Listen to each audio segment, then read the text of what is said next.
Tuanze taarifa zetu mchana wa leo na taarifa kwamba vijana wa rika ya Gen Z wametakiwa kutumikia vikao vya amani na mazungumzo wanapotafuta suluhu ya matakwa yao. Hii ni badala ya kuajiri fujo na lugha chafu mitandaoni. Ni kauli ya askofu mkuu wa kanisa la Calvary Ministry Charles Naibei, ambaye vilevile amewataka wanasiasa kuondoa siasa katika bima mpya ya afya SHA. Mwanahabari wetu Bedaya Toweta anatukunjila jambo la TV Magharibi mchana na taarifa hiyo kwa kina.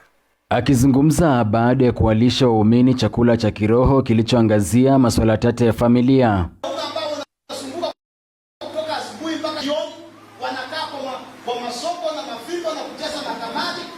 Askofu Naibei amewataka vijana wa kizazi cha Gen Z kutotumia ghasia kuwasilisha malalamishi yao, akiwarai kukumbatia njia bora wakati wanawakosoa viongozi. Ningependa kutuma swala hili ama ombi hili kwa Gen Z ya kwamba tafadhali tusisuluhishe shida ya kuajiriwa ama ya kutafuta kazi kwa fujo, kwenda barabarani, kufunga barabara na kuwasha matairi kwa barabara kama kitendo kilichotendeka juma lililopita pale TRM. Nataka kuomba ba Gen Z ya kwamba have a framework, mjue ni nani anaongoza na muweze kupeleka ombi kwa rais, mkae chini muweze kusaidiwa. Na kuhusu bima tata ya afya SHA, askofu huyo ameonyesha kidole cha lawama wanasiasa wanaowarai wa Kenya kutojiandikisha na bima hiyo, akisema ni wa binafsi kwa kuwa wao watapata matibabu nje ya nchi. Kuna watu tu ambao wanafikiria SHA haingefanya kwa sababu walikuwa na interest na NHIF.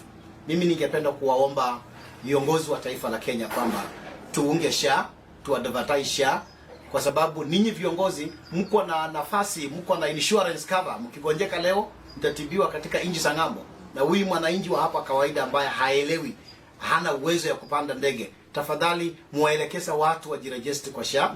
Naibei vile amesikitikia kuwa wakazi wa Mlima Elgon unyamazia dhuluma za kijinsia kutokana na hofu ya kudhalilishwa na jamii. Ukiangalia katika swala la familia, kuna vita vingi vinaendelea.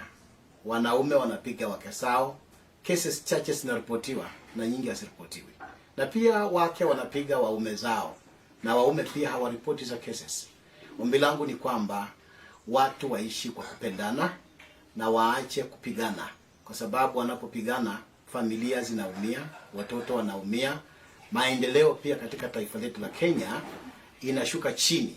Nikiripotia runinga ya Magharibi kutoka kaunti ya Bungoma, jina langu ni Bedaya Toweta. Na asante sana mwanahabari wetu Bedaya Toweta kwa taarifa hiyo.